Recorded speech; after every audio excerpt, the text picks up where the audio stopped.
ನಮಸ್ಕಾರ. ಈ ನಿಮ್ಮ ಶುಕ್ರದೇಶ ನ್ಯೂಸ್ ಅಪ್ಡೇಟ್ ಚಾನಲ್ ಅನ್ನು ತಪ್ಪದೆ ಸಬ್ಸ್ಕ್ರೈಬ್ ಮಾಡಿ.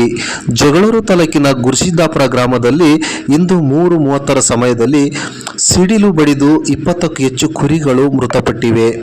ಕುರಿಗಾಯಿ ಸುನಿಲ್ ಎಂಬ ಯುವಕನಿಗೆ ಕಾಲು ಮುರಿದು ಪಟ್ಟಣದ ಸಾರ್ವಜನಿಕ ಆಸ್ಪತ್ರೆಯಲ್ಲಿ ಚಿಕಿತ್ಸೆ ಪಡೆಯುತ್ತಿದ್ದಾನೆ. ಇಂದು ಮಂಗಳವಾರ 3:30 ಸಮಯದಲ್ಲಿ ಮಳೆ ಗಾಳಿ ಪ್ರಾರಂಭಿಸಿದೆ. ಈ ಒಂದು ಹಿನ್ನೆಲೆಯಲ್ಲಿ ಕುರಿಗಾಯರು ಅಲ್ಲೇ ಅಡವಿಯಲ್ಲಿ ಪಕ್ಕದಲ್ಲಿದ್ದ ತೋಟದ ಮನೆ ಪಕ್ಕದ ಆಶ್ರಯ ಪಡೆದಿದ್ದಾರೆ.